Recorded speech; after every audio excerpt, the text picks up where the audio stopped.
Welcome to the Fantasy Champions Fantasy Football Podcast. Here's your host, Morgan Colby and Rick Lemon.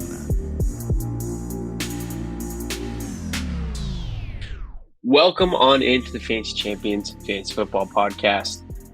Today we got a lot to talk about. We got the Thursday night preview here in Week 16. We're talking playoffs. This is going to be a big one. We got the Saints and Rams. Should be a good game. Just me today, no Morgan. We're splitting up again. But before we get into the show, make sure you check out our website at thefantasychampions.com. Follow us on Twitter and Instagram. Like us on Facebook. Follow us on Twitter at BFFChamps, Instagram at The Fantasy Champions, Facebook.com/Fantasy Champions, TikTok at the FFChamps. If you're listening to us on Apple Podcasts, Spotify, Stitcher, any other podcasting platforms, please leave a review, share it with your friends. And if you're watching on YouTube, subscribe, click the bell for notifications, like and comment below. You might have some starts and sit questions. And this is going to be a big week for it, obviously, as we're getting into the heart of the fantasy football playoffs. I hope your team won last week. I know Morgan's team won in our home league. I went, I want to say like 3-3 my dynasty league. So definitely could have been better. Had a couple stud players that didn't show, and then some guys kind of came out of nowhere. And that's how it always is with fantasy football playoffs. But it is kind of tough. But hopefully you're still in it. And if you are, you definitely want to listen to this show. So let's get into it without further ado. We got the Saints and the Rams for Thursday Night Football Week 16. I don't hate it.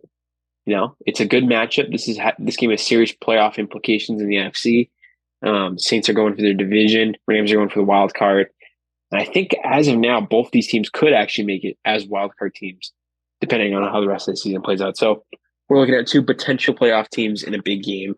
There's definitely some players that will be involved in your fantasy lineup for this game. So there's a good chance that you'll have somebody in it. The over and under for this game is 45.5. So Vegas expects there to be some scoring, which is good. And if we go and look at sleeper, we're going to we'll start off with, I think the Saints. We'll start off with the road team. And we got Derek Carr at quarterback, who has been banged up all year. He's had his ups and downs. Is coming off a really good game. Actually, his best game of the season, getting 20 points, 3 touchdowns versus the Giants at home. Carr, though, is not a guy you want to start every single week. He's not somebody who I think if you made it this far is probably not going to be in your lineup this week. And but let's say, you have some quarterback injuries, some things have been going on. And you're looking at streaming options for your playoff matchup this week. I probably wouldn't look at Derek Carr. I know it's not a bad matchup against the Rams. It's coming off a really good game, but he has just been so inconsistent throughout the course of the season. It's really, really hard to trust him on a Thursday night football game. I think there's probably some better options out there for you at quarterback. Despite, again, coming off a really good game. I don't know. It would have to depend on your league. I know he's owned in not a ton of leagues, so he's probably available. But, I know, for example, in our league, somebody had dropped Kyler Murray. And I think if he's available in your league, in a 10-person league, a 12-person league, and you have some quarterback injuries, like he's an obvious pickup over Derek Carr for me. Maybe someone like a Brock Purdy, if he's somehow available, which he was dropped a couple weeks ago in our league. He should be picked up. So there's definitely some guys out there that I would choose over Derek Carr. But again, it depends on your league, how desperate you are. I mean, it's not like the end of the world. I think I'm going to have him ranked as probably QB 16 this week. So take that with if you can find, 15 guys that are better than Carr that you can plug in, go ahead and do that. But again, with injuries and everything going on, you might not be able to do that. But overall, I would say no for Derek Carr. At the running back position, we have Mr. Alvin Kamara, who's had a great season since coming back from the suspension. He's the RB5 every single week. In PPR, this dude is a machine because he still, at this point in his career, at worst, gets 3 catches a game. But he's usually sitting at, he's had a couple games at 4, couple games at 6, couple games at 7. He's had double digits twice this year as well. He's had 2 games at 14 targets. So he's just a PPR machine at the running back position. He's an RB1. So he's a must start every single week. And as for this week, the matchup against the Rams, I do not hate it. I don't hate it at all. The Rams defense has been a little not great. They have been good against running backs. They are pretty good against the run, but overall their defense has been up and down this season. So, and Kamara isn't, a pure running back either. He gets so many passing opportunities that even if it's a tough matchup, it should be good. It shouldn't be anything that you should be worried about. So I'm very, very comfortable with Kamara, and he's probably one of the reasons you're here in the first place. So ride the wave. He's a low end RB1. Now we get to the receiver position. I think Chris Olave. So this last report on Wednesday said that he doesn't have an injury designation for Thursday's game. So that means he's in. And he's had himself kind of an inconsistent season as well. Had some really disappointing games earlier in the year. Week 4 against Tampa. Week 5 against New England, it wasn't great. Week 8 against the Colts wasn't great. But he's had more good games than not. And although he's been a little bit disappointing, he's still been solid. And if he's in and ready to go, I know I have him in at least one league that I'm in the face playoffs with, and he will be in my starting lineup. So if he's available, he's ready to play. You got to play him, Chris Olave. Again, he's had two to three bad games all year, but for the most part, he has been really, really solid. And he's a wide receiver too. I mean, he's a legit wide receiver too when he's healthy. So he's a must start. I think Michael Thomas is still on IR. I want to say not expected to return this week. So he's out. And then I want to say Shaheed had a big game last week. No, he didn't. He had four targets, 3 catches. Man, who had the touchdown? I know Jimmy Graham had one. Was it A.T. Perry maybe? I don't think he did anything actually either. Yeah, 2 targets. So outside of Chris Olave, I don't really think there's a ton there at the wide receiver position that you want to go after and start this week. Let me just confirm who was scoring the touchdowns. I think it was Graham had one. Yep. Juwan Johnson. So 2 tight ends. And then Keith Kirkwood, 1 catch for 7 yards and a touchdown. He is a wide receiver. I would not be starting Keith Kirkwood. So the only guy at the wide receiver position that you should probably start, not even sure you should start, is Chris Olave. At tight end, we kind of gave a quick preview there with Juwan Johnson. I would not start him, though. I know he had a decent week this past week, but he's had some injuries, but even when he's out there, it hasn't really been that great. 2 targets this week, so nothing you really want to look at. Jimmy Graham, touchdown machine, but if it's not a touchdown, he's not going to do anything. I think he has touchdown 3 straight weeks, but he also has a total of 5 targets in those 3 weeks. So I'm not starting Jimmy Graham. I'm out on him as well. The only tight end that you probably should consider is Taysom Hill, who isn't really a tight end. He's a utility player. Coming off a really bad week against the Giants. They didn't really use him. They didn't really have to use him. And call it a gut play. I don't hate Taysom Hill this week. I think coming off the 1-point week, and if you just look back at the weeks beforehand, he was on quite a pretty good tear. And then to start the year, he didn't really do anything. This feels like a game where I could very easily see a goal line Taysom Hill touchdown. And if you're really desperate at tight end, he's probably available in leagues.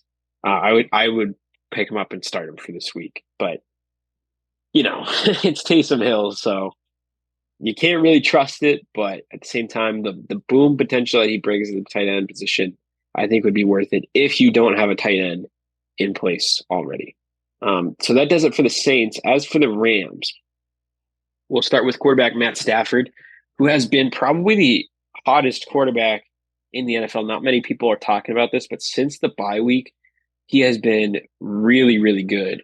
And for fantasy purposes, you can take out week 11. So since week 11, he has put up 24, 22, 23, and 18 fantasy points. He's been a starter quarterback every single week for your fantasy lineup. He's been a top 10 quarterback every single week the last 4 weeks in a row. And against the Saints at home, not a great matchup. It is at home, but the Saints have been pretty good on defense this year, so it does make me worry. Having a healthy Puka and Cooper Kupp, though, is a pretty good duo there at wide receiver, and they have been clicking on all cylinders. So I don't hate it if you want to ride with Stafford and ride the wave. Maybe you had a quarterback injury. Let's say you had CJ Stroud or something, and you picked up Matt Stafford, and you won your game last week. Keep rolling with it. I would take Stafford over Derek Carr this week. If you're asking me which quarterback to start, and you have to start one, I would choose Matt Stafford. But again, he's not going to be probably not top 10 in my rankings. So there is someone out there. Like, I think I'll probably have Kyler higher than him this week. So Kyler Murray would be that guy. But I'll probably have Stafford around top 12. We'll see. But shouldn't be too bad. So if you want to start, go ahead. Now, at running back, we have a guy who came out of nowhere in the beginning of the year, ended up going on IR. People kind of forgot about him, and then he came back, and we weren't really sure how he'd produce. And he has produced, I mean, in a big way. 33 touches last week for Kyren Williams. He's a workhorse, one of the few workhorses in this league. And again, like I said, kind of came out of nowhere. Definitely should start him, even in a tough matchup. He probably has helped carry you to this point. So Kyren Williams, I expect to have another good game. Might not put up 24 again. I could see him getting under 20, but still getting 15, 16, and that's a good start. So should definitely be in your starting lineup despite the tough matchup. He's RB8 this year, and he missed 4 games. So the dude has been an absolute beast. The offense kind of runs through him. And as I said, since week 12, since Kyren came back, I think Cooper Kupp kind of came back. He might have came back earlier. Let me go double check. But yeah, he did come back earlier. Wow, he came back way earlier. Why was I thinking? I don't know. Maybe it was Puka. Somebody else. One of the other 2 receivers got hurt as well and missed a game. I guess it wasn't Puka. I could have sworn somebody else got hurt. Anyway, since week 12, since Kyren has come back, Stafford has been electric. Kyren Williams has been electric. And that Rams offense has been electric. So keep riding the wave. Now, speaking of those 2 stud receivers, we'll talk about them. Puka Nacua. There was concerns that when Cooper Kupp came back, that his hot start would kind of fall off because he was playing the Cooper Kupp role. And that is true. He did kind of fall off a little bit. But, and I think Morgan and I talked about this at the time, we expected him to fall off. So I think we had him as a sell. But I remember saying, he's not going to fall off the face of the earth, and he's still going to have some good games. And that's how it's been. He's had some good games. He's had some stinkers in there, and he hasn't been getting that 25. I don't think he's had more than 23 in a week, but he's still been a really, really good wide receiver too. Kind of that Chris Olave tier since Cooper Kupp has come back. So still a must start. Still been really good, and I could see him even getting touchdown this week too. I feel like he might be due for a tutty. So I like Puka Nacua against the Saints. They're probably going to put Marshawn Lattimore against Cooper Kupp. So could end up seeing some nice matchups there for Puka Nacua, and could have a decent week. And then speaking of the man, the myth, the legend, the former fantasy playoff MVP, the former fantasy MVP in general, Cooper Kupp, has had his struggles this year, and he's not. It's hard for me to say, but I don't think he's the same player he was 2 or 3 years ago. But he's still a very, very good receiver. And the last 3 weeks, he has put up some big numbers, especially the last 2 weeks, back-to-back 25-point weeks for Cooper Kupp. So he's still Cooper Kupp. He's still that guy. I think if you're in this spot, you have him on your team, you probably have started him the last couple of weeks. He's probably helped you get to this point. He is a must start for me as well. I don't know if either Cooper Kupp or Puka Nacua necessarily puts up wide receiver 1 numbers this week, but I think they will both be wide receiver 2s and both kind of like Kyron get you like around 15 fantasy points and will do just okay in your starting lineup. Now let's finally talk about the tight end position. We have Tyler Higbee, who has been up and down this year, has had his moments, but has been very inconsistent, which is like most tight ends in that middle pack. And up against the Saints, I believe, I will double check real quick on my phone, but I believe that is a very tough matchup for tight ends. I know the Saints defense in general has just been very good this year. But tight end is a weird position because sometimes teams will have good defenses, but for some reason struggle against tight ends. And exactly. So speaking of which, the Saints 21st against tight ends, according to Sleeper, that's a late green matchup. So if you want to take that risk for Tyler Higbee, go ahead. But personally, I would stay away. The only guys I'd really want to start would be Cooper Kupp and Puka Nacua, and obviously Kyron Williams. Stafford, if you need a quarterback, I'm very okay with. So yeah, the Rams offense, I don't hate it, even in a kind of a tough matchup. They've just been playing at a very high level the last couple weeks. So that will do it, Fantasy Champions. This is a big week, big week. Hopefully you get that win. For the game, Morgan is going to pick the Rams. He's 8-7 on the year. I'm somehow 13-2. I'm also going to ride with the Rams, though. I think they win this one. Could go either way, though. This is a pick'em game, even though we both have the Rams. So it'll be a close one. It'll be a close one for sure. So with that said, don't forget to check out our website at thefantasychampions.com. Follow us on Twitter and Instagram, and we will talk to you Thursday, I believe. Thursday or Friday, something like that. See you guys later. Thank you for listening to the Fantasy Champions podcast. Make sure you subscribe on iTunes and YouTube and follow us on Twitter at @TheFFChamps.